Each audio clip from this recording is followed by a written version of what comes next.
อ่ะมาพบกับตัววังให้สารคดีซึ่งอันคลิปนี้ตัววังก็สิมาแนะนำวิธีการแก้ปัญหาก็คืออัน YouTube ของเฮาบ่สามารถรับเงินได้อะนะมันจะออกเป็นสีเทาแล้วก็จะมีเครื่องหมายค่าอันเกี่ยวกับอันเงินเนาะแล้วก็อันตัวที่สองนี่ตัววังก็สิมาแนะนำวิธีการอันเปลี่ยนภาพพื้นหลังหรือว่าภาพปกอัน YouTube เนาะ มาเบิ่งเลยมานี่นะสิเข้าไปอยู่ที่อัน YouTube Studio นี่เนาะจะเป็นหลังบ้านเอ่อ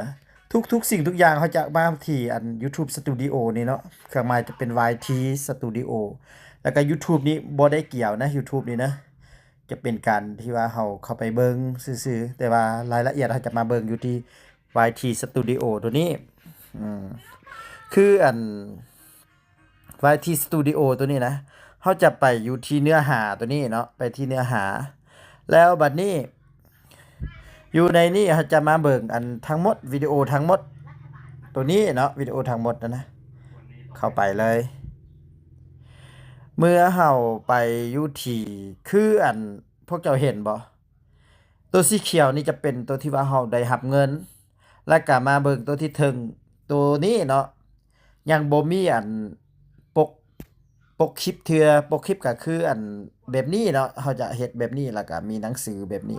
แล้วก็เขาจะเบิ่งว่าน่าสนใจเขาจะเข้าไปเบิ่งถ้าหากว่าเป็นแบบนี้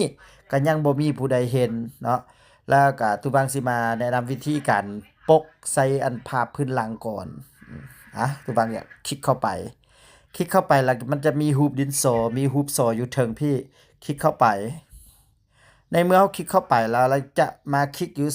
อันรูปดินสอตัวนี้อีกเนาะคลิกเข้าไปแล้วก็มาอยู่ที่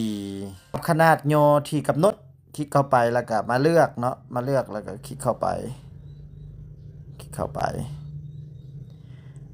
แบบนี้แล้วก็กดเซตซินเลยกดเซตซินแล้วก็บัดนี้เฮายังบ่ได้บันทึกเทื่อถ้าว่าเฮาจะแก้แต่อันเดียวเฮาจะบันทึกนี้เลยแต่ว่าเดี๋ยวนี้ตุวังก็ยังมาแก้อันตัวที่ว่าเฮารับเงินตัวที่เป็นสีเทาให้มันเป็นสีเขียวอันนี้ก็คลิกเข้าไปอยู่ที่แสดงเพิ่มเติมตัวนี้เมื่อเฮาคลิกเข้าไปแสดงเพิ่มเติมเฮาจะเลื่อนขึ้นไปมันจะมีเครื่องหมายอันตัวนี้เนาะในมันจะมีเครื่องหมายอันรูปเงินดอลลาร์เขาเอิ้นว่าโฆษณาผลิตภัณฑ์นี่เอ่อคลิกเข้าไปเลย แล้วมันจะมีอันการสร้างรายได้อยู่เทิงพี่นะการสร้างรายได้อยู่เทิงพี่เขาจะคลิกเข้าไปเปิดเลยเข้าไปเปิดแล้วก็มาที่อันรูปสามเหลี่ยมคลิกไปแล้วก็มาเปิดนี่แล้วก็กลับคืนเนาะย้อนกลับแล้วมาเห็นอยู่บันทึกนี่เขาจะบันทึกอยู่เทิงพี่เขาจะบันทึกในเมื่อมันบันทึกแล้วเขาจะออกไปเบิง